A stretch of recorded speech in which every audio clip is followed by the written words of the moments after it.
Jo Konta and Andy Murray might prefer to forget the last 6 months, dogged either by a slump of form or the inability through injury to produce any form at all. The spring may, however, herald an upturn in fortune, with Murray finally able to start hitting balls again over the weekend and Konta starting to show signs of being the player who soared into the world's top 10 a year ago. While Konta's defense of her Miami Open title continued, with her earning a Wimbledon semi-final rematch against Venus Williams, Murray was tentatively returning to the court in the south of France following the hip surgery he underwent in early January. The 30-year-old Scot has traveled to Nice to train at the academy of renowned French coach Patrick Mouratoglou, coach of Serena Williams.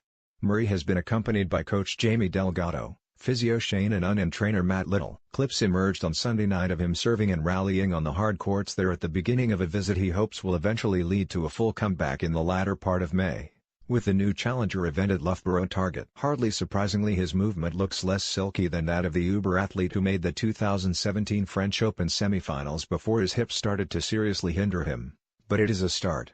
He remains a world away from South Florida and a tournament which on Saturday night saw the defeat of Roger Federer. That meant this is the first time since Hamburg in 2006 that none of the so-called Big Four have made the third round of a Masters-level ATP event. As defending women's champion, Konta sought to avoid being caught up in the slew of early upsets that has also seen the removal of top seed Simona Halep and the blink-and-you-miss-it appearance of the younger Williams sister. Facing world number 21 Elise Mertens, a semi-finalist at the Australian Open in January, looked a difficult assignment for someone low on confidence and under the pressure of protecting a large ranking point haul from 12 months ago. Instead, Konta made it look a total breeze in the mid-morning sunshine, needing just 65 minutes to win 6-2, 6-1. Today in the last 16 she faces Williams, who needed nearly 3 hours and 3 saved match points to overcome Holland's Kiki Bertens on Sunday night. She played incredibly well in that semi, recalled Konta of last summer's Wimbledon disappointment, which she managed to contain. I didn't neck a Ben and Jerry's after that or anything because I also took a lot of good things from those 2 weeks.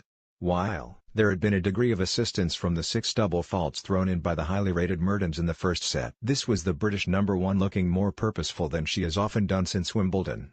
After that she won only 2 more matches in the season, finishing it on a run of 5 defeats. Prior to coming here her record in 2018 was a modest 6-6. But there has to be a certain comfort coming back to a place which has been the scene of such a career highlight. Obviously the stadium holds good memories, said Konta.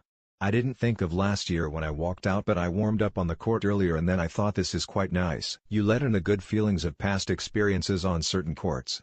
I think next time I play on the center court at Wimbledon I will feel the same way.